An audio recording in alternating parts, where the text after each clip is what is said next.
Good morning, everyone. Welcome to our first meeting of the NASA Advisory Council for 2019 at NASA headquarters in Washington, D.C. I'm Diane Roush, Executive Director of the NASA Advisory Council. I would like to call this meeting to order. I have a few administrative announcements before we begin. The NASA Advisory Council is a federal advisory committee established under the Federal Advisory Committee Act, FACA. As such, our council meetings today and tomorrow are open to the public. Please note that although this is an open meeting, we kindly ask the public not to interrupt our speakers or council members before, during, or after their presentations. In compliance with the FACA federal statute, formal minutes are being taken throughout our meeting today. These minutes are for the public record, hence all presentations, discussions, and comments by speakers and council members should be considered to be on the record. Most of the members of the NASA Advisory Council have been formally appointed to their advisory positions because they are individual subject matter experts. These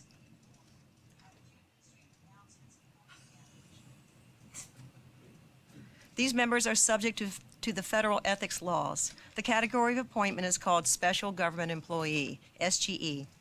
All SGEs on the council should remember to please recuse yourself from the meeting if a topic comes up in which you have a potential conflict of interest between your financial interests, including those of your employer, and any matters we are discussing at this meeting of the NASA Advisory Council. If you have any questions related to ethics issues, please see me separately, and if needed, I will put you in contact with one of our NASA ethics attorneys. Our attorneys will be happy to answer any and all of your questions. A reminder to the public that all food and beverages being offered today and tomorrow are for council members only. The public is invited to purchase refreshments nearby. Council members, please be sure to wear your name badges at all times so that everyone can identify you. Council members, just a reminder that in addition to the public attending our meeting in person today and tomorrow, the virtual public is also attending our meeting in real time by dialing in and using WebEx online throughout our meeting. In addition, we are pleased that NASA TV is televising live the first part of our NAC meeting today from 10:30 until 12 noon. To ensure that our public hears all of our NAC deliberations throughout the day today and tomorrow, we would ask that you please speak very clearly into your microphone each time you offer comments to the council. Please remember to turn on and turn off your mic each time you speak. We would like to ensure that all members of the public in attendance here at NASA headquarters and our virtual public in cyberspace hear you loudly and clearly throughout our NAC meeting. Thank you for your time and attention to these administrative details. It is my honor at this time to introduce the chair of the NASA Advisory Council, General Lester L. Lyles, who will lead this meeting over the next 2 days. General Lyles, the gavel is yours. Diane, thank you very much, and good morning, everybody. For those on NASA TV and those in the public who are joining us, welcome to this session, actually our first in 2019, of the NASA Advisory Council. As Diane mentioned, our role is to advise the NASA Administrator, the Honorable Jim Bridenstine, of all the things related to NASA and its various missions, from space to aeronautics to science, you name it. Everything that's in the mission jar for the NASA organization is something that we advise Jim on and help him in terms of running this great organization. This is a very exciting time for NASA. I think it's a very exciting time for our country in some respects relative to space and aeronautics, and we're pleased to have this role of doing this sort of advisory function. I'm also pleased that we have such a stellar, wonderful organization that's responsible for taking this on. I'm going to ask each one of them to go around our table here in our room to introduce themselves with just a brief comment about their name and a little bit about their background, so you also can get a feel of who it is that's doing this particular role for the NASA mission and for the NASA Administrator. With that, I'm going to start with Dr. Penny Axelrad. Thank you, General Lyles. My name is Penny Axelrad. I'm a professor at the University of Colorado Boulder in the Aerospace Engineering Sciences Department, and my expertise is in GNSS, Global Navigation Satellite Systems, and Position Navigation Technology. Great. Thanks, Penny. John? Yes, well, my name is John Borghese. I'm a member of United Technologies. I'm responsible for advanced research for mission systems in Collins Aerospace, and my background is basically many years in aerospace and particularly aviation. John, thank you. Minnie? My name is Minnie Wadhwa. I'm director of the Center for Meteorite Studies and professor in the School of Earth and Space Exploration at Arizona State University. And my expertise is in the area of planetary materials analysis. Minnie, thank you. Alan? Alan Epstein. I'm here as chair of the Aeronautics and Space Engineering Board. I'm a professor emeritus at MIT, and I think the only person here who actually worked on the Apollo 11 landing. Amy? Good morning. I'm Amy Kennedy. I'm the Senior Vice President at Battelle Memorial Institute in Columbus, Ohio. I lead our education and philanthropy programs. I used to be a teacher and a high school principal, so education and STEM education is my specialty. Amy, thank you very much. Miles? My name is Miles O'Brien. I'm an independent filmmaker and journalist with about 30 years of experience covering aerospace for PBS, CNN, and others. Great. Jim? Jim Bridenstine, NASA Administrator. Senator Bill Nelson. Bill Nelson, a retired public servant. We're honored to have Senator Nelson as our newest member of our advisory council. We'll get a chance to hear from him soon here. Pat? Patricia Sanders, chair of the NASA Aerospace Safety Advisory Panel. I have 34 years experience with the Department of Defense in aerospace test development, management. Pat, thank you. Lee? Good morning. Lee Levy, a background in the military, specializing in aerospace and nuclear operations, as well as logistics and software development. Thank you. Wayne? Wayne Hale, I had a 32-year career with NASA, flight operations for the shuttle and shuttle program management. I'm retired from the government now and work as a consultant for Special Aerospace Services. Wayne, thank you. Elizabeth? Elizabeth Petty-Cornell. I'm professor of engineering at Stanford University in the Department of Management, Science and Engineering. And my specialty is risk analysis and reliability of large complex systems, these days with major applications in cybersecurity and aerospace area. Elizabeth, thank you. Tony? Hi, my name is Tony Cole. So I'm the Chief Technology Officer at Ativo Networks, and my background is in cybersecurity as a member at large. And Krista? Good morning. I'm Krista Paquin. I retired from NASA about 1 year ago as the Deputy Associate Administrator for NASA, the #2 career role. Prior to that, I was managing all of mission support for NASA. That's been my specialty through my career. Great, Krista, thank you. Krista is also one of our new members at large to the NASA Advisory Council. We have one other member, Jim Free, who I'm not sure is on the line yet. He's with his son's graduation, which is where he should be at this particular point, so he couldn't be here at the meeting. He also is a new member to the NASA Advisory Council. Well, I think you can understand why I'm so proud and honored and humbled to have the opportunity to work with this august group. And without any further ado, I'd love to introduce the Honorable Jim Bridenstine, the Administrator of NASA, who's going to give some remarks, and also introduce Senator Nelson.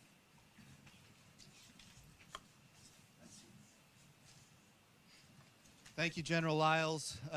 As always, you do great work running this council, and I'm grateful for all of your service to not just NASA, but to our nation, because what we do is really important for our whole country and, in fact, for the world. A couple of things that I think I want to address, and I'm going to be speaking maybe for half an hour here a little bit later. But in this initial segment here, I want to talk about a couple of things. Everybody is aware now that we are accelerating our return, or I should say our going forward to the moon. When I say we're going forward, it's because we're doing it in a way that's never been done before. We are going sustainably to the moon. Everybody is aware of that. I want to talk about a couple of things that are political in nature. People say, why? Why are we accelerating the path? There are two risks that we know from history that we have to deal with as an agency. One risk, of course, is technical. And I have every confidence that this agency can retire the technical risk to go to the moon and on to Mars, for that matter. The other risk that we deal with is political. And if you look at the history of the agency, we have had efforts in the past to go back to the moon and onto Mars, and each of those efforts historically have failed. We talk about the Space Exploration Initiative going back to the 1990s. That met with political resistance in the House and the Senate, and ultimately it never materialized. We talk about the vision for space exploration, another effort to go back to the moon and onto Mars, and it met with political resistance and it never materialized. Here's the challenge. The challenge is that as programs go long, as they go, past their, the life cycle of politics, if you will, budgets change, priorities change, Congresses change, administrations change, and all of this results in political risk. Again, NASA's really good at retiring technical risk. We have not been good in the past at managing the political risk. How do we retire as much as possible the political risk? Well, what we do is we accelerate. If we go faster, then there's less time. If a program is going to take 15 or 20 years, that's going to endure a lot of budget cycles, a lot of political cycles, a lot of administration changes, that kind of thing. So what we're trying to do here is accelerate the plan to ensure success. That's what we're doing. So we talk about the political risk. That's really what the acceleration is about. One other element of politics that I think is important to note. When we got the new direction that we're going to go to the moon within 5 years, we got that new direction, we very quickly went to work to get an amendment to the budget request. And we got that. In a matter of 6 weeks, we were able to attain a $1.6 billion increase in our budget request to Congress. Now, we got that out the door the same week that the House Appropriations Committee was marking up their bill for NASA. And so people said, well, they rejected our proposal. Well, I want to be clear. That is not necessarily what that means. I think it's important to note that the conversations I have had with members in the House, there's support for this effort on both sides of the aisle. Don't get me wrong, there are people that have questions, there are people that have concerns, people that are interested in where the money is coming from, that kind of thing. And I understand those concerns. But I think in general, there's a lot of bipartisan support for an accelerated effort to get to the moon with kind of a new energy. And we're seeing that. Now, we got the amendment to the Hill the same week the House was marking up their bill. The idea that they were going to incorporate into $1.6 billion new dollars for human exploration and operations, and by the way, the Science Mission Directorate and the Space Technology Mission Directorate, within days of us getting the amendment over there is just not realistic. It is absolutely true that the House mark actually pluses up NASA's budget significantly in positive ways, especially on the Science Mission Directorate side. That's a very positive thing. The next step in the process is, what does the Senate do? And when we talk about the Senate, I can tell you, a lot of people in this room saw a tweet from Senator Moran, and he went public and he said he wants to work with the president and the vice president and the NASA administrator to make certain that we have the resources necessary to get to the moon. He sent that tweet. That's very positive from the gentleman who is the chairman of the Commerce, Justice, Science Appropriations Committee in the Senate. And that's the committee that funds NASA. So let's pretend that the Senate were to pass a bill that supports the $1.6 billion, the additional money necessary to accelerate our path to the moon. And we have the House that has plussed up the Science Mission Directorate. All this does is it starts the political negotiation in conference for ultimately how the House and the Senate resolve those differences.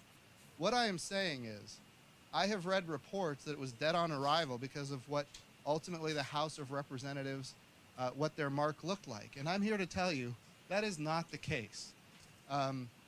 This is the beginning of the path to the moon. And people have said, well, we're in the second inning. I'm here to tell you, I think we're at the top of the first inning. And we are going through a process right now to communicate and educate and share these concepts and ideas with legislators in a very positive and meaningful way in an effort to retire the political risk. That's what we're trying to do here. Part of that effort, I thought it was important that we would have somebody serve on this committee who understands the political risk, who understands the history, who has fought these battles in the Senate for years. And when we think about how we're going to get to the moon and on to Mars, we're going to do it, friends, with an SLS rocket, an Orion crew capsule, and a European service module. These capabilities are available to this country. This is hardware. Right now, I just saw a picture yesterday. The oxygen tank, the inner tank, the hydrogen tank, they're all put together now down at the Michoud Assembly Facility down in New Orleans. This is the legacy of a senator who has worked in a very bipartisan way to make sure that NASA can continue moving forward. And I am thrilled that he's not just a senator that has worked on these issues for so many years, but he is also somebody who has spent time with the astronaut corps, going through training, flying into space, coming home, and then taking all of what he learned to the United States House and then the United States Senate in a very positive way that's been great for this agency. So with all of that said, again, we're working to make sure that we have strong bipartisan support so we can get the $1.6 billion necessary to get us to the moon and then on to Mars. And this is the first step in a long process, but I think we're making very strong headway. And I'd like to turn it over to my friend, Senator Bill Nelson. Thank you, Mr. Administrator. Not only am I honored by being a part of what has historically been so very important for NASA, which is an outside advisory council, but I'm honored that the administrator would ask me to come back and be a part of the NASA family. And it is a family. And Miles and I have seen when that family has had loss in the past, and that whole family comes together. And now we have a very, very exciting future. As we discussed earlier today, this is a tough time for the administrator, because if you think back on the extraordinary success of the Apollo program with the full weight of the White House, with the articulation of a president that those words continue to ring in our ears, that we're going to the moon by the end of the decade and return safely. And that became the mission. Remember the environment back then. We were in the great space race. We had been beat by the Soviets first on orbit with Sputnik, and then they shocked us with Gagarin, and we were still trying to get off the ground just into suborbit with Alan Shepard and Gus Grissom, and they did Titov then with 3 orbits after Gagarin. And then, of course, the nation's eyes focused on John Glenn climbing into that Atlas rocket that had a 20% chance of failure. And the rest is history. But the whole nation was galvanized behind the space program, and therefore the political will was there to put the money to the program. Now we have such a different political environment. One of the good things is that NASA is still not only a bipartisan agency, it is a nonpartisan agency. It, like the Defense Department and the intel agencies, there's no place for partisanship in this agency or this NASA family.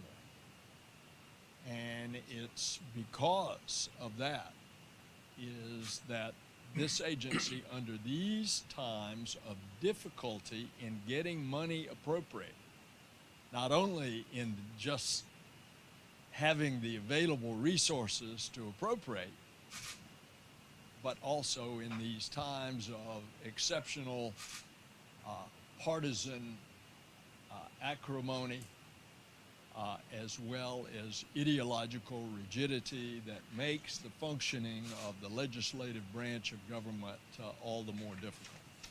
So the administrator really has a Herculean task to now get the support that the White House has come out, and my hat's off to the Vice President as the chairman of the Space Council, which was a good move.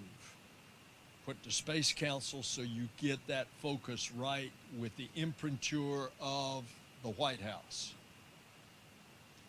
And now that the statement has been made 1.6 plus up, we want to accelerate the SLS program. Indeed, now where's the money? And that's going to be the task, a very, very tough task for the administrator. I might say that a lot of the assets in Congress that you could call on in the past have retired. Remember, it was Kay Bailey Hutchinson who was so key back in 2010 on the passage of putting NASA on the new course in the NASA authorization bill of 2010. Remember, you always had a go-to on the Appropriations Committee with Barbara Mikulski, as well as Kay. Remember, over on the House side, John Culberson, Dutch Rupersberger, Lamar Smith, always go-to people in the space program. And now, fortunately, we still have Richard Shelby, who will serve out the remainder of his term for another 3.5 years as someone that is go-to. I think the deputy administrator's relationship with the Senate leadership, particularly Senator McConnell, is going to be a significant plus, but this is going to be a trying time. Finally, I just want to say that things are going to get exciting, because we're going to start launching Americans on American rockets. And there's nothing that will gather the attention and the admiration of the American people to see an American soaring into space. Back in the Apollo days, it was so well said with the adage, no Buck Rogers, no Bucks. Soon there are going to be a lot more Buck Rogers that are going to be flying from U.S. soil on American rockets. And that's going to grab the attention of the American people. And I can tell you, you are seeing it already. You ought to see the crowds down at the Cape when we are launching these commercial rockets. And they're coming out on the beach and over on the Indian River shoreline at Titusville and along the causeways. And then when they see those two boosters coming back simultaneously landing, they're cheering. They are ready to get out there and start cheering when we launch American astronauts on American vehicles. And that's going to help the administrator, the entirety of NASA, as we are going forward on our program to go back to the moon, the Gateway, and ultimately to Mars. It's an exciting time, and I'm just very privileged to be a part of it. Thank you. Thank you. Well, Senator Nelson, thank you very much for those very inspiring and very cogent words. I will tell you that we're all very excited to have the opportunity both to learn from you and to work with you as part of our NASA Advisory Council mission. So thank you. It's an honor to have you as part of our body. For our meeting today, this public session, the first thing we have on our agenda is an update from the Chief Financial Officer on the budget, the FY 2020 budget, including this budget amendment. So, Brian Dewhurst. Good to see you again, Brian. Thank you. Yeah, so it says Andrew Hunter, but Andrew Hunter's last day in the agency is tomorrow, so I think he's down trying to figure out how to archive his email or something. so here I am. We rolled this budget out on March 11th. It was $21 billion for the agency, and that was a strong budget, especially in the broader fiscal constraints the nation has right now. Sorry. We'll keep on. So the $21 billion budget we rolled out was a strong budget. It had us going back to the moon in 2028. Then the vice president made his speech 2 weeks later, and we got back to work. And a couple weeks ago, the administration released an amendment to that budget, which provided another $1.6 billion for NASA in order to accelerate our return to the moon from 2028 to 2024. I'm going to mostly talk about the budget at a very high level, but I'm happy to answer any questions you might have further down in the details if you'd like. Just the chart, we're sticking with SPD1, the president's directive telling us to go back to the moon and using all means necessary. So this is the underpinnings that we built the budget around. Here you have some of the highlights. So we have $22.6 billion now. That includes the $1.6 billion budget amendment. $12.3 billion of that is continuing the key components of the exploration campaign, including SLS, Orion, the Lunar Gateway. It also includes our space station and some of the other capabilities we have to support human spaceflight in our space operations account. So that's that $12.3 billion numbers. It's more than the moon directly. It's the broader exploration campaign. Pieces of science are in there as well. The news is the Lunar Gateway. Again, the budget amendment narrowed the focus of the Lunar Gateway down to those systems that are required specifically for the 2024 human landing. That's the power and propulsion element, and then a mini-hab. All of those pieces will be launched on commercial launch capabilities. SLS will be for, and Orion will be for crew delivery only, at least up through 2024.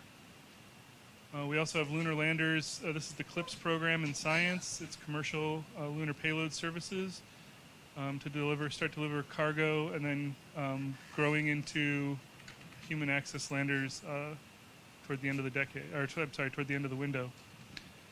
And we're doing all of this with commercial and international partnerships along the way. So here are the numbers themselves. I'm going to pause just for a couple of things on this table. You can see the columns in yellow there. You have our initial request that came out on the 11th of March. You see where the amendment put the money, and then our total. The other thing I'd like to point out just about the budget in general is down here in this top line in the out years. So in the past few years, we have been required to say that our out years are flat and notional. Those of you who've been around Washington know that every out year budget is notional, whether we call it that or not. But that means something very actually specific in Budget Geek world where I live. What that meant basically was that there was no political commitment by the administration to those numbers beyond the year that they were putting the budget out. They were there for NASA to be able to plan and to give some insight ahead as to where we could be going, but there was no commitment. This year, we do not have flat numbers. We actually had 1% growth off of that $21 billion base year by year, and that is, OMB said, is not notional. It's actually a commitment by the administration to NASA that NASA would continue to grow.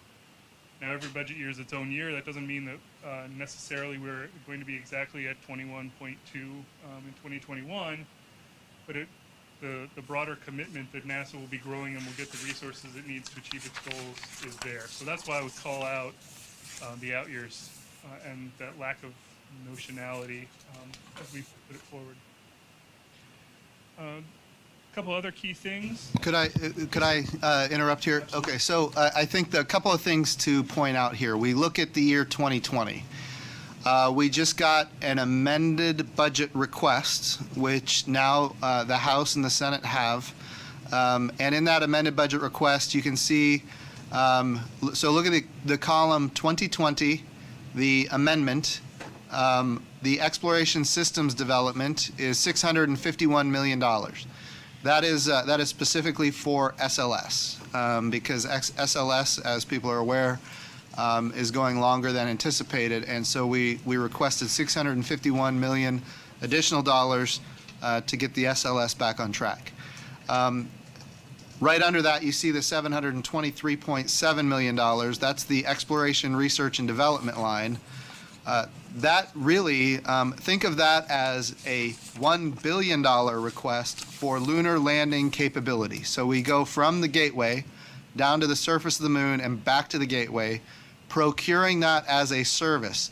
That's a $1 billion price tag in the budget request, but it only says $723 million. Why is that? Because we de-scoped the gateway. Instead of having a large habitation module, we now have what we call a mini-hab or utilization module that is focused on us getting down to the surface of the moon. So it's really, think of it as a way to transfer from the Orion crew capsule to the lander, get down to the surface, back to the gateway. You can also see, as we move forward with this agenda, we have exploration technology that we're going to need. What that means is, how do we learn how to live and work on the surface of the moon? How do we utilize the resources of the moon, the water ice that's there? So we have $132 million additional dollars for STMD, the Space Technology Mission Directorate, to help us figure those things out, starting even in 2020, so that when we do send humans to the moon in 2024, we're going to have capabilities that they're going to be able to take advantage of. If you look at the Science Mission Directorate, you see there's $90 million new dollars for the Science Mission Directorate. This is really focused on CLPS, the Commercial Lunar Payload Services capability. We are buying access to the moon as a service for small payloads. This is independent of the gateway, but it could include the gateway in the future. But really, this is our ability to get small payloads. We're talking about 15, 20 pounds, science missions to the surface of the moon, so that ultimately when our crew does go to the moon, we have very real science work for them to do based on what we have already learned. So you look at this amendment, as you mentioned, it puts us at about $22.6 billion, which is a strong, strong budget request. It is also true that this is the budget request for 2020. I want to reiterate that. That's the budget request for 2020. When you think about 2021, you know as well as I know that we're going to need additional funds for 2021, 2022, 2023, and 2024, because it's going to cost us money to go to the moon in an accelerated path. There are trades that we are working through 1 year at a time within the administration, and we will be proposing the budget request for 2021 when the time is right for that. So I've heard people say, well, how come we don't have the whole cost of the whole program between now and 2024, when we send the next man and the first woman to the South Pole of the moon within 5 years? How come we don't have that total amount? The budgets in the United States are done 1 year at a time. We got what we needed for 2020. Now we're working the political process on the Hill to make sure that it gets appropriated. In the meantime, we're negotiating within the administration for what are the trades necessary for 2021, ultimately to get to the end state, which is boots on the moon in 2024, the accelerated path to the moon. So those are just some of the thoughts. So thank you, Brian. Jim, the 651 for SLS, obviously that will stop any further slips, but is there any possibility of bringing the schedule back a little bit, back to the left as part of that? There is. We're looking at there's a trade space here as well, as far as ultimately how much testing we do in the green run. Some have suggested maybe we don't need a green run at all. We're working through a process right now that has completed itself through HEO. It's now at the office of the Chief Financial Officer, and we'll be getting feedback. And they're looking at it from a historical perspective. Are the timelines that we're looking at correct? But we're looking at trades there. We will have worked through that process probably by the end of June, early July, and we'll be looking to make a decision at that point. Can I say something? Yeah. I think they have done things already or made some changes to bring schedule back, because integrating horizontally instead of vertically. Yes. There was a cost, there was a I think there was a cost for additional tooling to do that, but I think that was a smart decision. Yeah. One that doesn't incur a lot of extra risk, but Yep. did buy some schedule back. So what we have done is we've looked for, as Pat correctly identified, we've looked for those parts of the development that are in the critical path, and we tried to remove them from the critical path. So we were having a hard time, integrating the oxygen tank, the hydrogen tank, the intertank, while we don't have the engine section complete yet. The engine section, of course, is the most complicated piece of the SLS rocket. So in order to start doing that integration, we bought tooling to integrate in the horizontal down at Michoud, and now that process is well underway, and it's looking quite good, as a matter of fact. So we are doing things to accelerate the SLS development, and we've made investments to do that. There's no doubt we're slipping, and I've been very clear about that. People are aware, and we're doing what we can to get back on track as much as possible. Brian, go ahead. A couple more things I want to point out on here. I want to look at the aeronautics account because if you just look at it, it looks like aeronautics took a pretty big hit in this budget. That's actually an artifact of how we budget.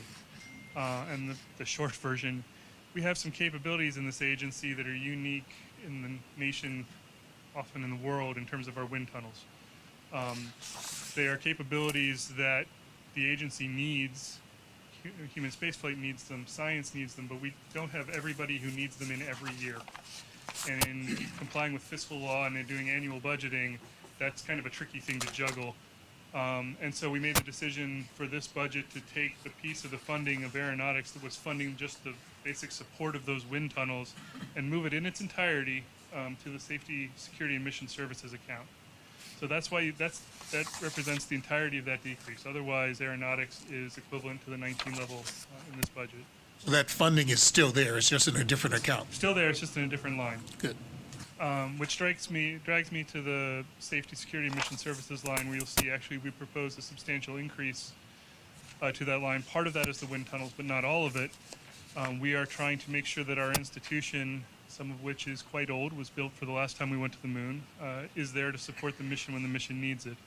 And so there's a significant investment both in our ongoing maintenance within the SSMS line and in our construction line down here in order to bring the agency back up in terms of its physical plant. I'll say there's still a lot of work to do. This increase in the construction account will improve our capital refresh rate from once every 300 years to once every 240 years. Still a long time, but a lot better. And we continue to work on making that better. Any other questions on this one before I go? I love this. I'm a budget guy. Tables are my thing. We'll go to other stuff. So this is just showing the exploration campaign as it was originally in the request. You can imagine another $1.6 billion here, and that blue edge at the top is the exploration R&D, where we have Gateway and Lander, and then the orange is exploration systems. So between those two, there'd be another 1.6 in 2020, but it just shows how this is expected to flow and where the growth is expected to be as we get into those out years. And so then just a few highlights. We've talked about CLIPS. This is the CLIPS bullet. Our Exploration Technology account, the Space Technology Mission Directorate, has the Lunar Surface Innovation Initiative to improve some of the technologies that we will need once we are actually on the lunar surface, including surface power and ISRU. We've got the Lunar Robotic Rover capability that we're working on. And of course, we've still got Space Station. We're doing all the work we need to do on the Space Station in order to inform us going further. Brian, do you want to make a comment about low Earth orbit and International Space Station, both in terms of the budget and perhaps even where we are relative to beyond that budget? Right. So the budget for low Earth orbit, we have station has all of its requirements funded in this budget. Transportation, operations, maintenance, research, all those things that we need. are funded in 2020 and into the out years.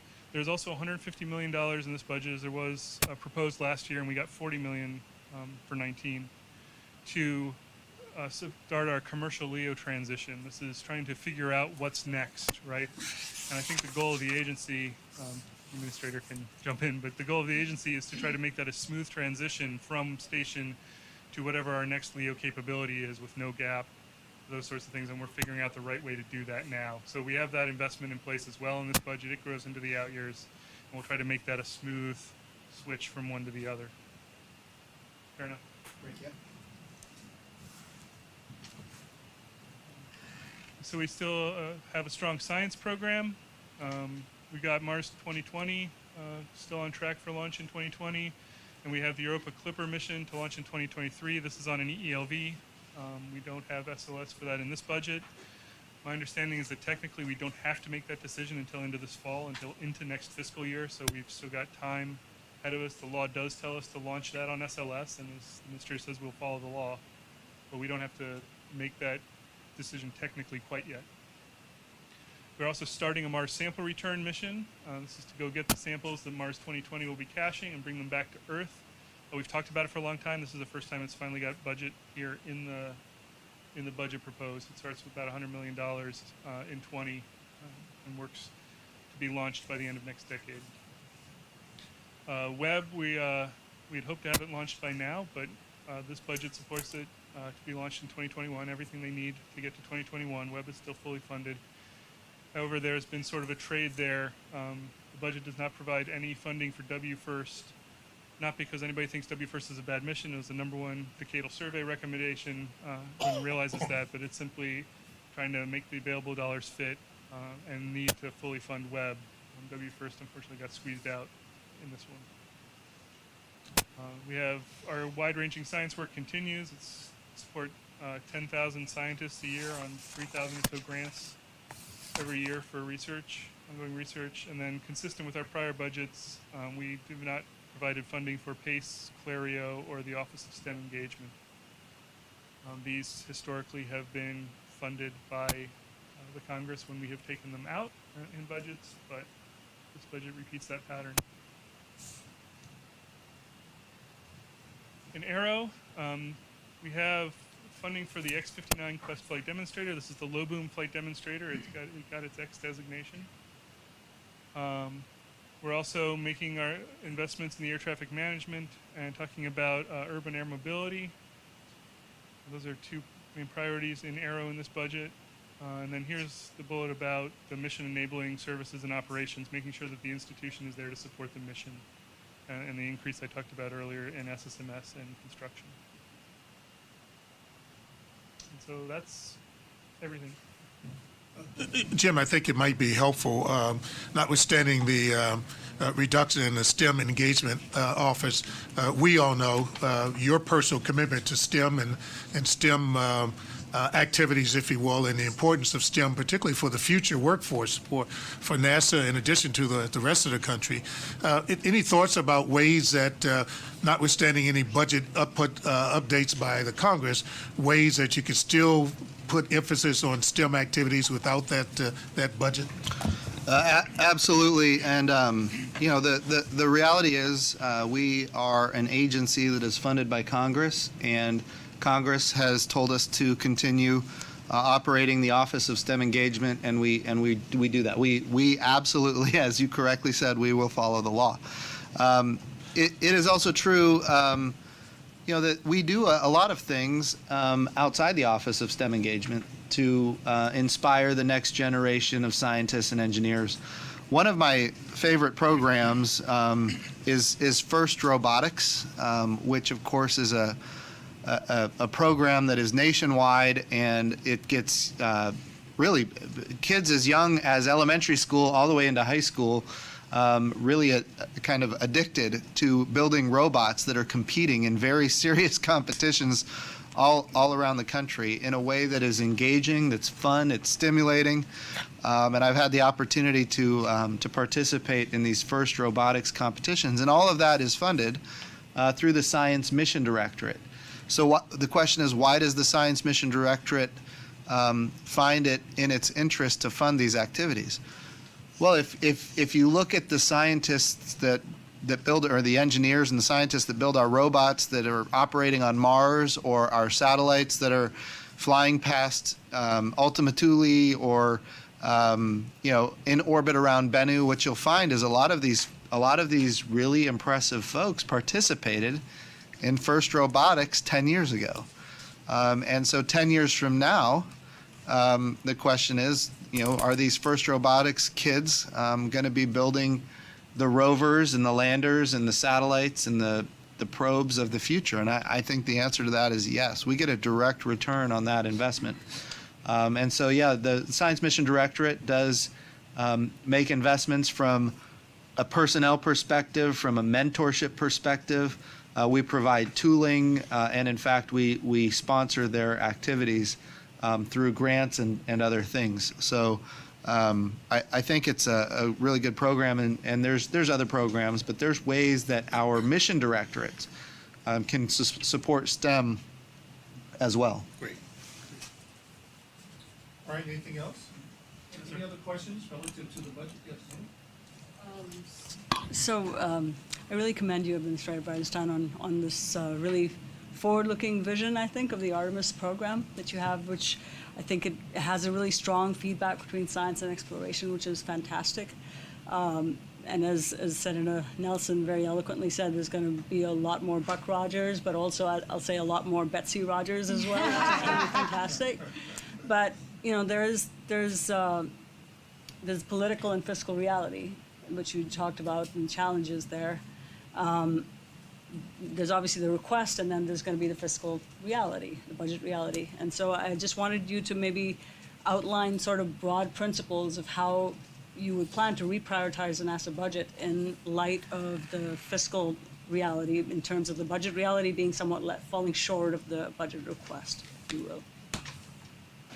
Sure. So our agency has been making progress in a number of ways, reprioritizing to accelerate the path to the moon. I think one of the first things that we talk about is Gateway.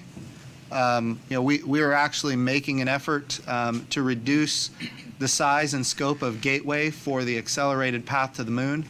To get to the surface of the moon, we need a lander.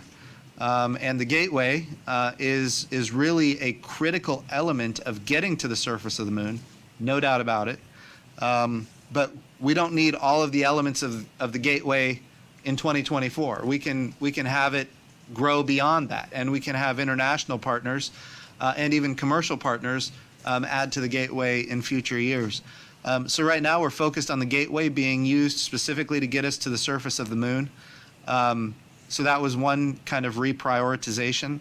I would also say, as we go forward, trying to figure out how we transition. And we all know, there's been a lot of concern about the ending of direct funding for the International Space Station in the year 2025. That has been removed in the budget request that is currently before the House and the Senate. It is also true that we all know that the space station can't last forever, and what comes next. And we think it's important that commercial industry drive that capability. And there's pharmaceutical capabilities, there's material science capabilities, there's tourism capabilities, there's all kinds of industrial kind of uses for habitation in low Earth orbit that could be driven by the private sector, and then we can use our resources to do things that only government right now is willing and able to do, namely go to the moon and then on to Mars. So I think that's another kind of reprioritization. Within the Human Exploration and Operations Mission Directorate, we're looking at standing up a new division that is focused on the moon and eventually Mars as well. And right now in that mission, that division within the Human Exploration and Operations Mission Directorate, elements of the Gateway will be housed inside that division, as well as the landing capability on the surface of the moon. So we're making some, I think, significant modifications to, or I should say reprioritizations and organizational changes necessary to help us achieve this goal. Good. John? Yes, just to continue what Mina said, I just like to talk a little bit about a very small but very important part of the budget, which is aeronautics. And what I see in aeronautics right now is it's undergoing a revolution based upon a number of new technologies, whether it be electric propulsion or autonomy or 100 other technologies that are enabling new types of vehicles to enter the aviation community. And so we could come up with growing from 50 to 60,000 operations per day to over 1 million. And that's not going to happen without the leadership of NASA. And I really applaud the Aeronautics Directorate in advancing that technology for the future, which is vital and will touch every American in this country over the next 20, 30 years. So I'd like to, could you give us your vision relative to aeronautics? So it's important. Here's what I think is important to remember.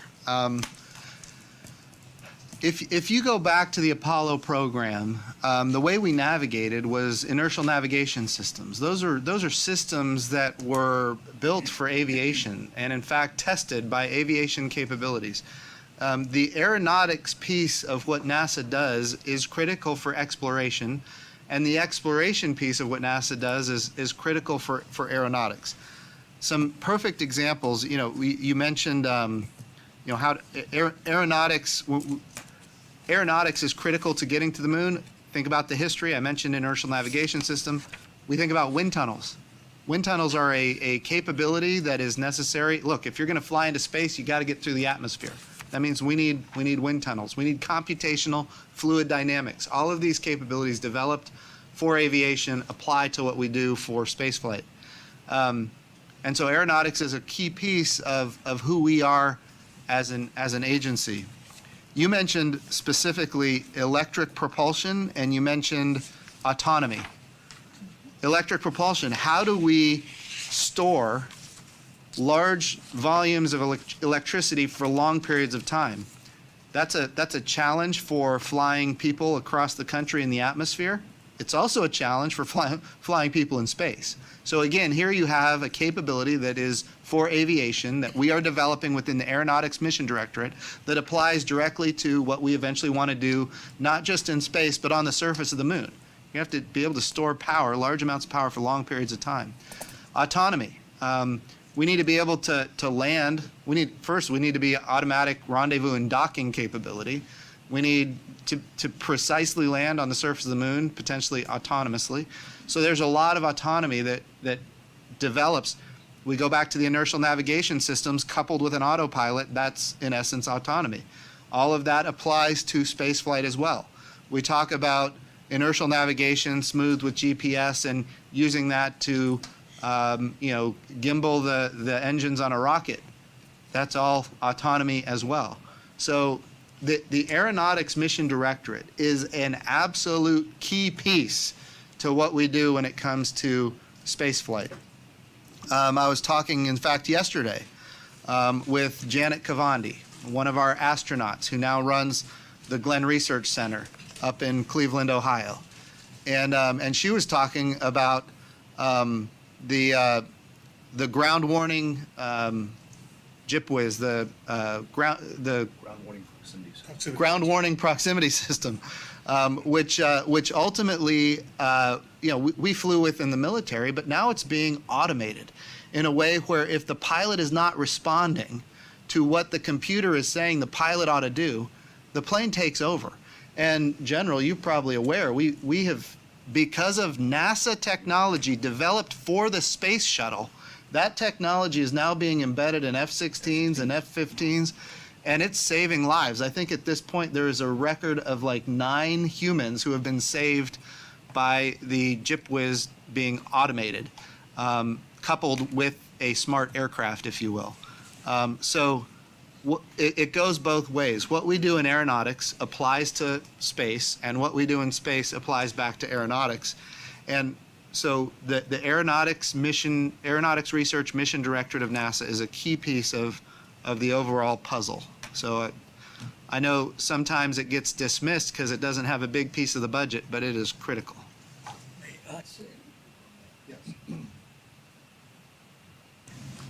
the first A in NASA is aeronautics. And all of the next generation of flight control that is so essential for the economy of this country, because what is happening is our airports, our flight paths are getting so clogged, we've just simply got to be able to be more efficient in getting an airplane from point A to point B and to do that safely. Now, fortunately, the Congress just passed a 5-year FAA bill, which will give some more certainty than what has been in the past, where it was a year-by-year approach and nobody knew what the continuity was. But it still is going to come back to appropriations, not only for the NASA research, as the cockpit of the future is going to have situational awareness of everything about him because of the signals that are coming off of all of the satellites. It's going to need appropriations for the FAA as well, as they are, because of money, getting extended on the implementation of the next generation system. Any other comments? Question? General? Yes. Thank you. So I wanted to pause for a moment and talk a bit about safety, security, and mission services. This is the budget, it's the third largest budget, the cost account in the agency to support the infrastructure of the agency. And of grave concern is the 19 funding level. So we talked about getting that construction budget back up to $600 million. It had historically been at that level of $600 million. And even at that level, as Brian mentioned, we were on a pace to replace facilities every 237 years. Now, 83% of NASA's buildings are beyond their 50-year design life. So the cycle was already very difficult to manage. Now, NASA's done an extraordinary job to try and manage that by having very aggressive reduce the footprint goals. I think they're looking to reduce footprint of facilities by 25% over a 20-year time frame.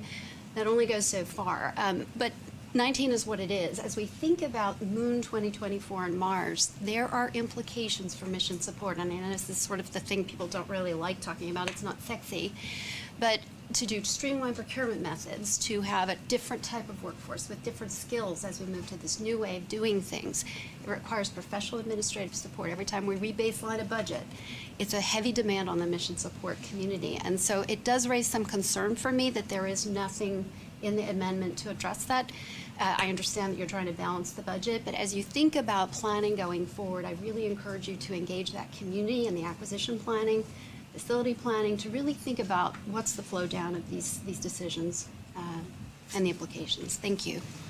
So, Krista, that's why I'm so glad you're here, because that's a voice that is rarely heard and yet critically important. When we think about spaceflight, people think of rockets, and they think about infrastructure, they think about basically launch pads, and we talk about satellites and going to the moon. People don't think about the very basic infrastructure, which is roads and bridges and buildings, and having buildings that are not 60 years old, or having our 60-year-old buildings be updated, which most of them, as you mentioned, have not been. There are a lot of people in Washington, D.C. that spend a lot of time on the Hill advocating for all kinds of programs and projects. There aren't anybody that I know of in Washington, D.C. advocating for the infrastructure of the centers throughout the agency. That might be one of the reasons it gets dismissed so often, but it's critical, and we have to make sure that we're maintaining our capability there as well. So one piece of the construction budget is a new building. I'm pretty sure it's at Langley. That building will be a new efficient building, and it will take down twice as much old inefficient square footage of building at the center and consolidate the people into the one efficient building. So we're doing those sorts of things to try to lean out as much as possible on our side. Krista, your comment is very appropriate, and obviously so is Jim's.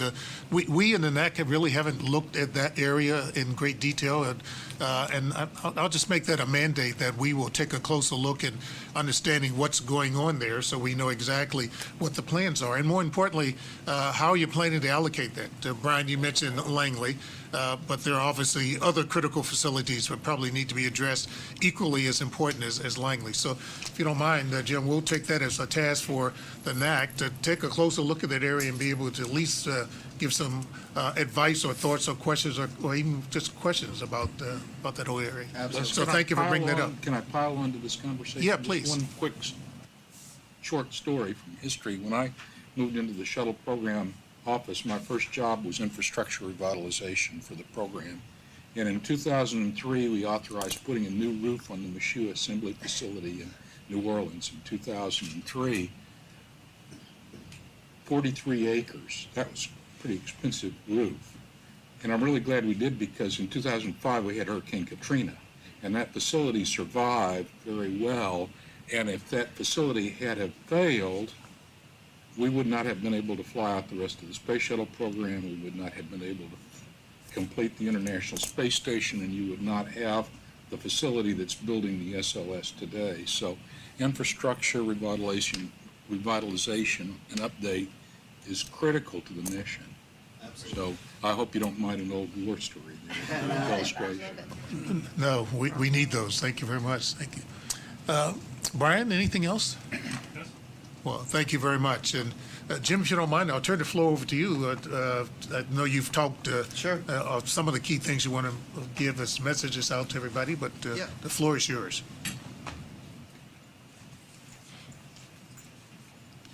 Thanks, Brian. Good work. Thanks, Brian, for that brief. Thank you all for your good questions. A couple of things that I want to address.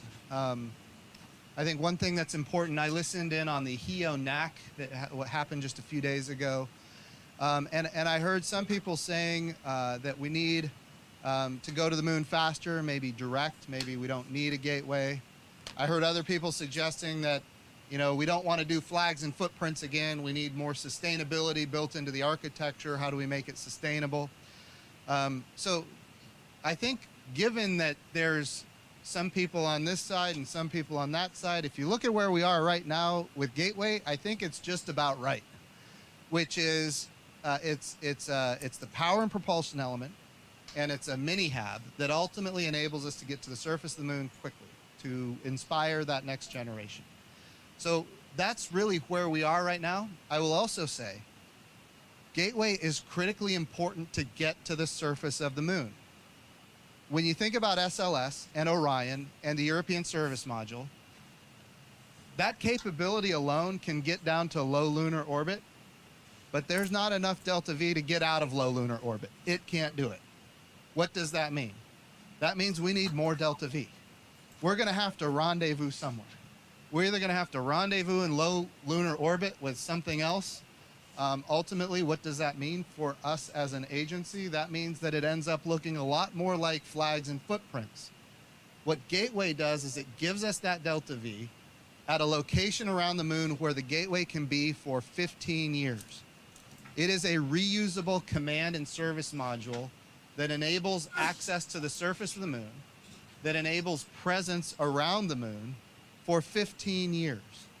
It also has solar electric propulsion, which means that the Gateway is maneuverable. It can get us to more parts of the moon than ever before. We think back to the Apollo era. From 1969 up until 2008, 2009, many people believed, I would argue most people believed, that the moon was bone dry. Then we made these significant discoveries, that there's hundreds of millions of tons of water ice at the south pole of the moon, that the moon, in fact, has a water cycle. We are creating new water. I say we. Nature is creating new water on the surface of the moon all of the time. And the question is, how do we get access to it and how do we utilize it? Well, we want more access to more parts of the moon than ever before. So we need a reusable command and service module in orbit around the moon permanently that is maneuverable, that allows our landers and our rovers and our robots and our humans access to the surface of the moon wherever we want, whenever we want. That's what the Gateway is all about. The Gateway brings us something else. If you look at the entirety of Space Policy Directive 1, yes, it's about going forward to the moon with commercial partners and international partners. It's about sustainably returning to the moon. That's what Gateway enables, sustainability. So we want access to the surface of the moon, we need Gateway. We want sustainability, we need Gateway. If we want more access to more parts of the moon than ever before, solar electric propulsion, we need Gateway. But the other value to Gateway is if you look at the entirety of Space Policy Directive 1, it also says that we're doing these things to eventually do a mission to Mars. The Gateway is that element where we retire the risk for an eventual mission to Mars. Gateway is so important for so many reasons. Right now, the focus is to get to the surface of the moon. The next step is ultimately to bring sustainability by 2028 and then eventually go on to Mars. And for all of these things, the Gateway is a critical piece of the architecture. And I really believe that. I will also say that when we think about where we are right now,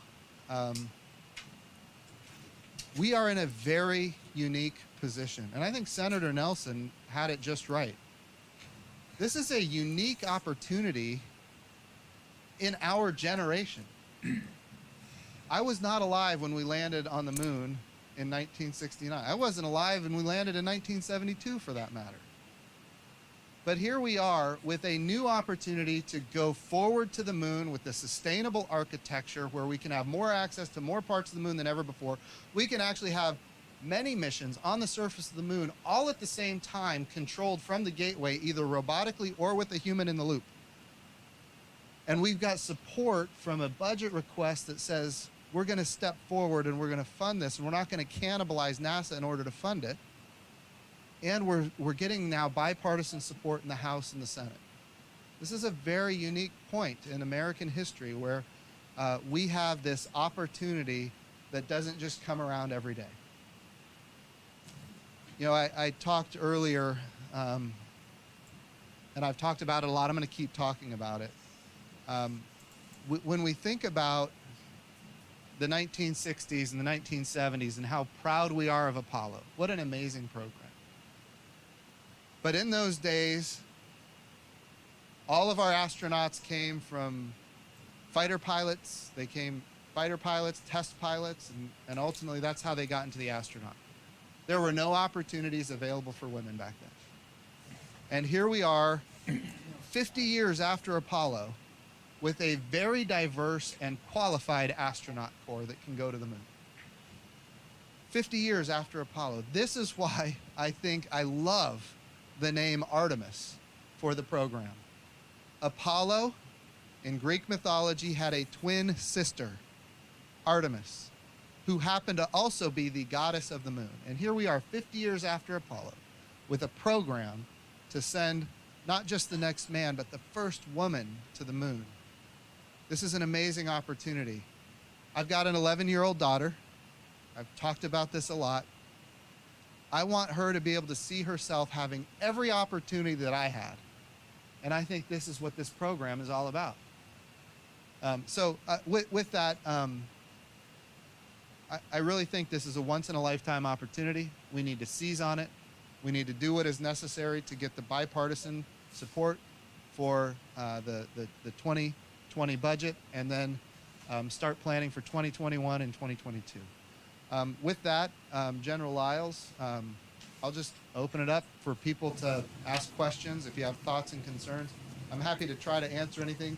Given the amazing talent in the room, I might have to defer some of the questions, but I'm happy to answer any questions. Jim, this is obviously not a technical question, but I just want to remind you, every time you mention that you weren't alive in 1969, some of us are beginning to feel more and more ancient, if you will, but just me more than anybody else, I'm sure.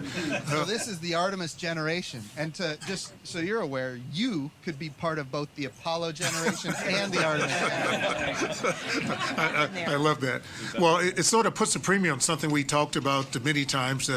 Miles O'Brien certainly has helped us in that regard, and that is the messaging. How do we really make sure we convey, not just to us space zealots, if you will, the importance of Gateway, the importance of going back to the moon, but the importance of the whole space program in this Artemis generation. I think of my young daughters, my twin daughters, who are both very, very successful businesswomen, if you will, but they weren't there in 1969 either, and they have a hard time understanding why are we putting so much energy, why is this so important to our country right now. So we have a challenge in making sure we get the message out to this Artemis generation, just to make sure we maintain their support for the future. If it's all right, General, would it be okay? What if we just went around the room and we asked people here why they believe we ought to be going to the moon? That's great. Or, as you mentioned, doing space exploration in general, whether it's the moon or onto Mars or just even low Earth orbit. If I'll let you take control and we can go around the room and get people's. And the reason I want to do this is you walk around NASA, everybody is excited about going to the moon. But everybody has very unique reasons. Like, you will not get two answers that are the same as you go throughout NASA. So maybe we just open it up and let people talk about it. Well, great. I'll start, if you will. As some of you know, I was given the honor of chairing a National Academy of Engineering study several years ago on the rationale and goals for the U.S. Civil space programs. And while we concluded in that particular study that we gave back to NASA, back to the administration, if you will, this is the beginning of the Obama administration, while we concluded that there's a natural desire to explore, man's natural desire to explore, one of the things that I think we really pointed out was that's not enough of a message to the man on the street or the woman on the street. I'll never forget everybody concluding that everybody loves space. And I reminded everybody in that particular room, just not too far from here, I'm from Washington, D.C. I can go out on 7th Street a block away and ask somebody what's happening with the space program, and nobody would know anything at all. But our major message was we need to make sure that our space program, whether it's lunar exploration or going back to the Mars, is connected to real challenges for our nation, for the world, whether it's climate control, whether it's dealing with hunger, whatever it might be. We need to make sure there's connectivity to the things that are really, really relevant to people today. So to me, I'm a big believer, but a big believer in making sure that whatever we do connects to real world problems that people face today. That's great, yeah. Krista, we'll start with you. Yeah, so now's the time. The NASA brand is incredibly strong. I mean, to name a few, Nike's using the logo. I mean, they're selling products across the nation and globally. Coach sells purses in Dubai and their windows that have the NASA worm on them. The brand is strong. Now's the time because there's excitement about NASA, and we're still not there, but we're going there. And also, we have the commercial side bringing tremendous resources to the table. I'm not wrong, I don't think, in saying that Bezos is contributing $1 billion of his own money every year. That's not a government contractor taking government funds to do this work. That's bringing it to the table. And so I think the community of our commercial partners and I think our constituents are ready for us to do this now. That's why 2024 matters a lot. Two things for me, and I think one is the exploration and the science that's come out of everything we've done in the past that NASA's driven, and the technology transfer from that's made our lives so much better. And I think that's great messaging that we should focus on what we've already got out of, the efforts of NASA over the last, 50 years. And I think the other piece is, I think as Krista, kind of started down that path, nothing would unite humanity more, especially Americans, but humanity in general, to see somebody walking around on the moon in an international effort, so with commercial companies as well, and then talking about taking that next step. So, and I think that is, a big driver for humanity is to explore beyond where we're from, because today there's a phenomenal photo that, everybody in here has seen, so that's got everything you've ever known is in this one tiny little dot, of Earth. So, and this gives us that chance to step beyond that. That unity kind of message, I think, is important. Senator Nelson mentioned the political history between the Soviet Union and the United States and how that ultimately was a driver to the lunar landing in 1969. But it is also true that when that landing happened, the whole world stopped. People didn't just see America on the moon, they saw humanity on the moon. And every nation in the world stopped what they were doing. People watched. People who didn't have television listened. And people who didn't have television or radio ultimately figured out a way to watch it later. The whole world stopped in order to partake in that one moment, which I think was inspirational. If you go around NASA, people will tell you exactly where they were when that happened. I think that unity effort is important. I was 6 and remember it. You were 6. There you go. Following on what General Lyles was saying, yes, exploration is in mankind's destiny. And I think that space right now is what the sea was in ancient times, but particularly, and then, since then, in the 15th, 16th, 17th century. It's not only curiosity, it's a necessity. And so that's why I think that we're going to do it, because we want to do it, because we have to do it. And that NASA is better equipped than anybody else or anything else to do it, or to, in fact, help integrate all the efforts that exist in this country to actually do this exploration. Well, this is going to sound a little repetitive. When I was an engineering student at Rice University, they made me take Go Owls. Yes, go Owls. They made me take a history class, which as an engineer I really didn't appreciate very much, but it turned out to be maybe the most important class I took in 4 years.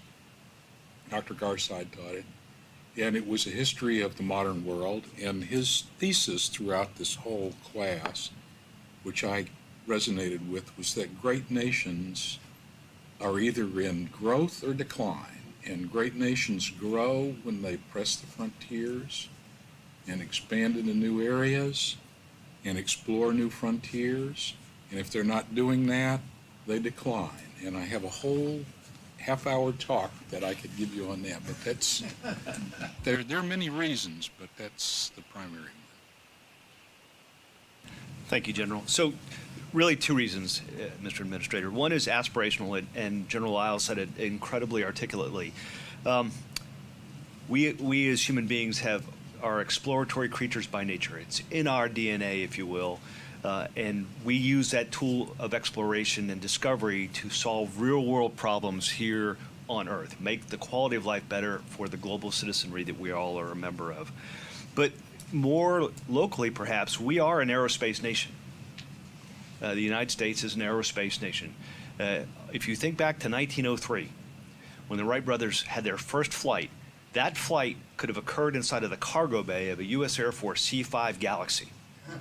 That entire flight. And now we're having a conversation about gateways and missions to Mars. The amount of technology and innovation and passion that have been poured by this agency and this nation into that aspirational goal and the aerospace nation that we are as Americans is pretty astounding, and it really becomes that sort of beacon on, that shining beacon on the hill for others to focus on as we try to improve the quality of life here on the planet. So I think those 2 things intersect incredibly well at this time in history that under your leadership will get us back to the moon and beyond. It's really hard because I think they've given almost every reason you could want, but it's having been part of the Apollo generation as well as there's 2 things I would say. One, we went to the moon before, but it wasn't the same. Then it was the destination. Now it's part of the journey, and we want to go because it's there. That's the way we are. I mean, you climb the mountain because it's there. You do these things because it's there, and you believe you can, and you want to prove you can. Also, having been part of the Apollo generation, I resonate with you and what you're saying about your daughter. At my time, you couldn't do it. I couldn't do it. I was prohibited, and I wanted to, and now I'm too old, but your daughter's not. So it's good.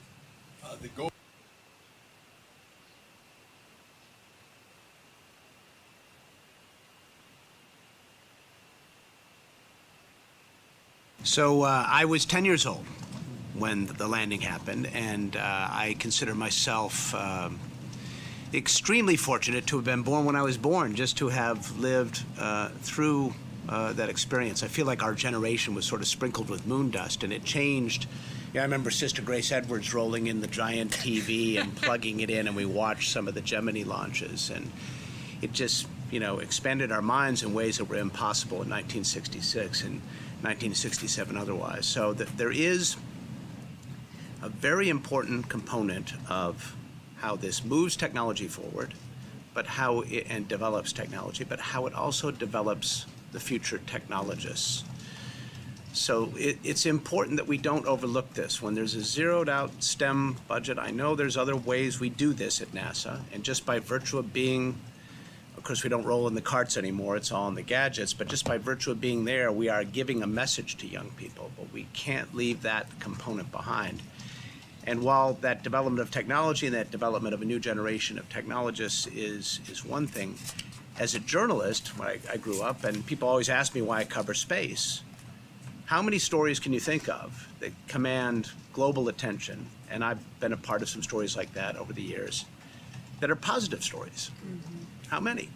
I can't think of many others, right? And it almost always is a space mission, whether it's a landing on Mars. We've had some negative, bad days too. We've all been there for that as well.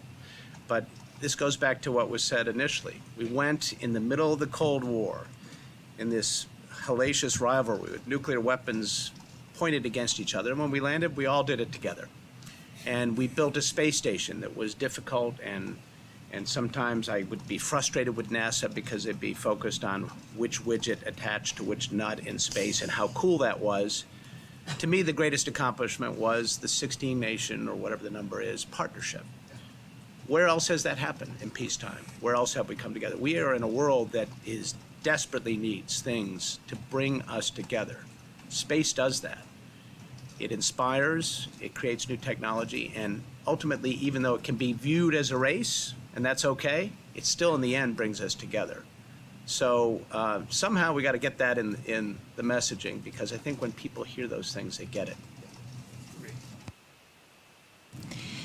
I can think of no better way to inspire the next generation of innovators, change makers, and explorers than a very clear, exciting example of a great STEM problem solved by STEM folks who look and represent how our country looks and needs to be represented today and tomorrow. Boy, what tough acts to follow. I tend to be a widget and a nut guy, being an engineer. And that's okay. You gotta have those too. To me, NASA is about exploration, and it does that extremely well. It's an operations thing, it's sort of okay. But there's times in society, and Apollo was about a focused national effort with NASA as its lead. We now have commercial space, which is transforming the capabilities of the nation to do things in space. And so NASA should get out of operations that space airlines, Pan Am, of course, didn't succeed in going into space. We'll see if Virgin Galactic does. But I think we have to remember that, as far as I can tell, there is very, very little new technology in commercial space.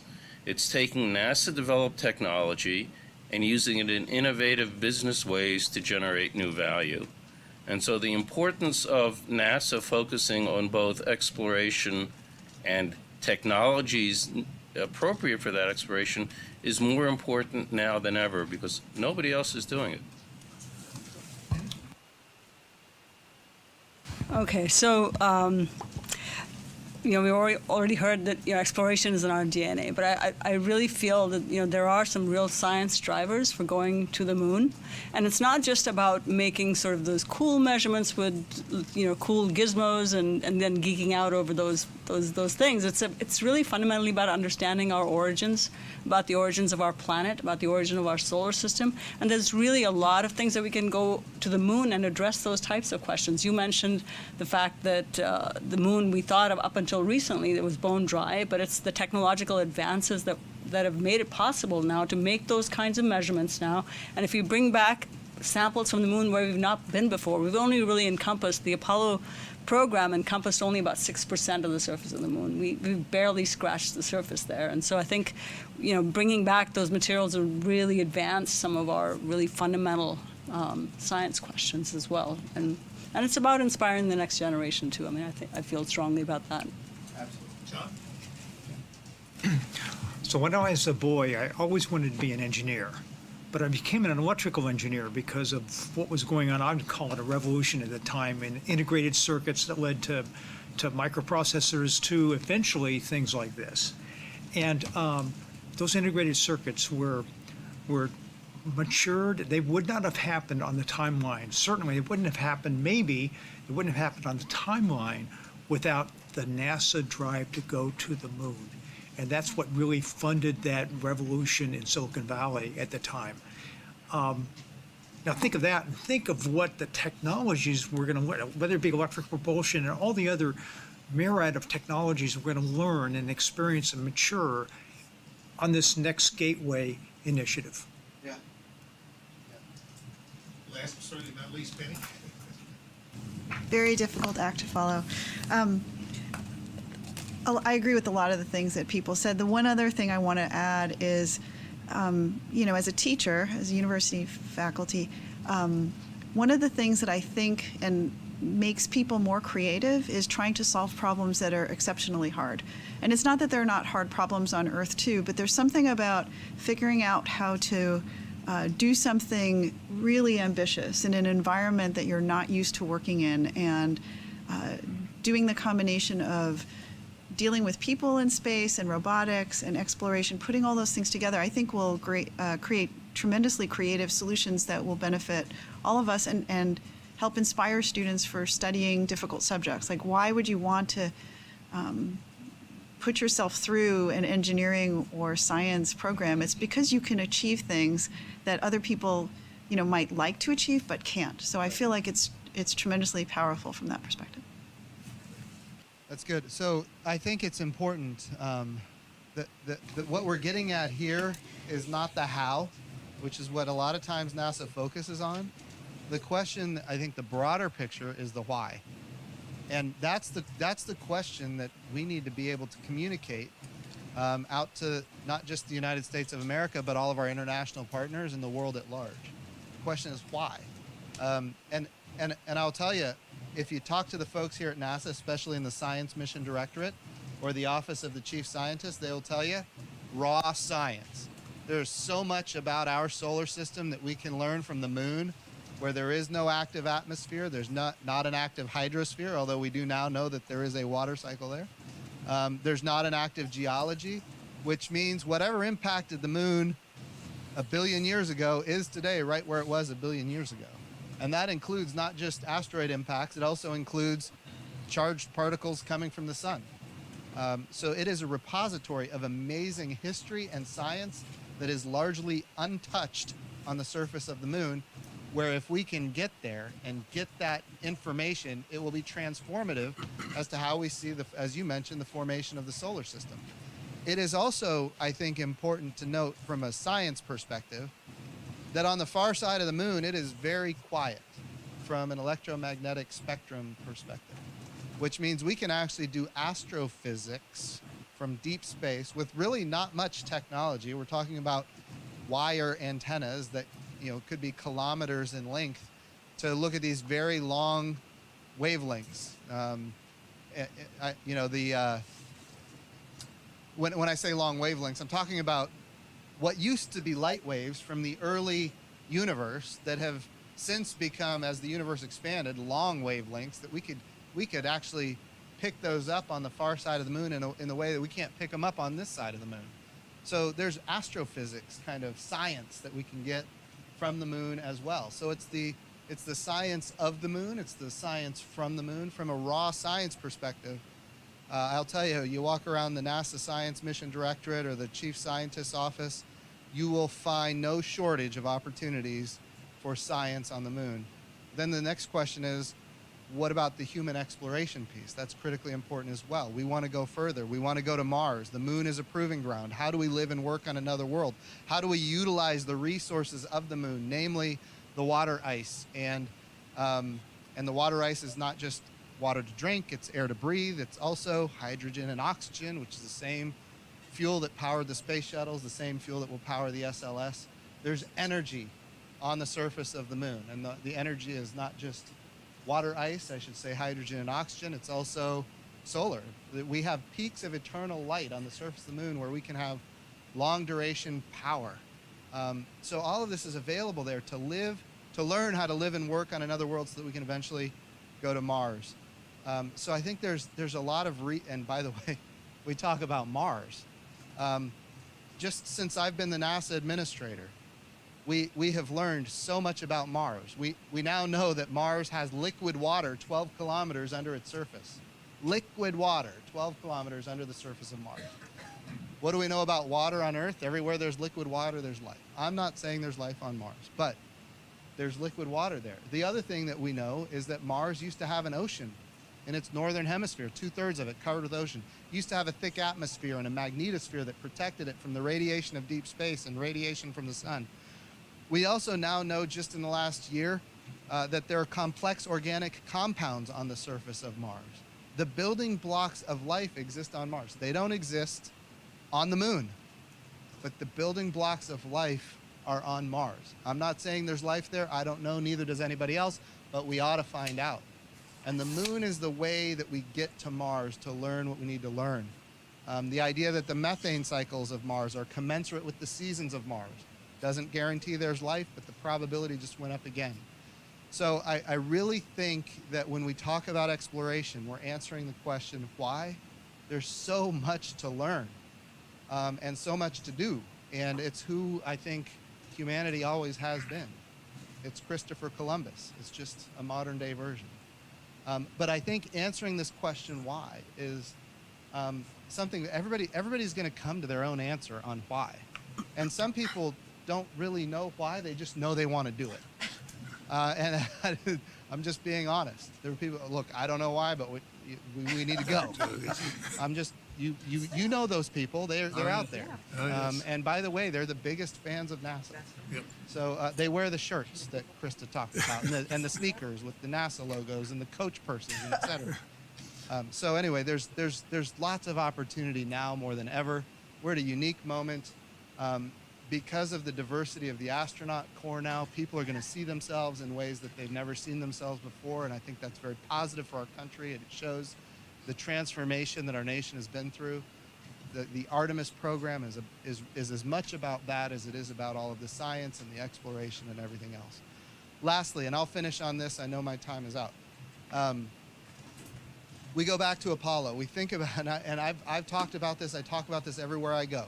This is on NASA TV, so I'm going to say it again. Many of you have already heard me say it. We think about the Apollo program and what came from it. The way we communicate, DirecTV, Dish Network, over-the-horizon communications, XM radio, internet broadband from space. I come from Oklahoma. A lot of rural Oklahomans, you don't have broadband from space, you don't have the internet in many places. It's not just in Oklahoma, it's throughout the entire United States of America, in fact, throughout the entire world. The way we communicate with space-based capabilities is transformative. It has improved the human condition. And there's the little agency, I heard Senator Nelson call NASA this little agency that innovated all of these capabilities back years ago. But it's not just the way we communicate, it's the way we navigate, it's the way we produce food. I heard somebody earlier talking about what are the technologies that have been advanced. We are now increasing crop yields, decreasing water use, preserving nitrates in the soil in ways that can only happen because of NASA technology. The way we produce food, the way we produce energy, the way we produce energy cleanly, more cleanly than we would otherwise be able to do because of NASA capability and technology, the way we do disaster relief, the way we do national security, certainly the way we predict weather. I tell you, I spent a couple of nights in the my bedroom closet this last weekend because of tornadoes hitting Oklahoma. But we were able to have those predictions and hear the sirens and get into the closet. Why? Because NASA technology developed satellite capability that enable us to make those predictions to save lives. And of course, the way we understand climate is available to us because of NASA technology and capability. There's so much more. But all of this was born from this little agency that receives less than 0.5% of the federal budget. And it stems largely from the Apollo program in the 1960s. The question is, what all are we going to be able to benefit from the Artemis program? We talk about spin-offs. We talk about the technology development that commercial industry can then license and use in ways that nobody has even imagined yet, just like they're using it in ways that nobody imagined during the Apollo era today. So there's so many opportunities here, so many reasons to do the exploration, so many reasons to get the science. And I think everybody has to answer their own question, why? But we want to give people, the list of options because there are so many. So anyway, thank you, General Isles, for doing this. This afternoon, I'm not going to be here, but I appreciate all of you being here these next couple of days to help give us good advice. And that's what we're looking for. We want advice, we want guidance, we want unabashed opinions, and we're looking for that. So thank you guys so much. Jim, thank you very much, and thanks for your leadership. And talk about a great leadership technique, getting the comments from each one of us around the table. You heard the elements of the elevator speech that we'll pull together, if you will. This is a fantastic technique. I really appreciate it. Thanks for your leadership. You bet. Thank you. Thank you.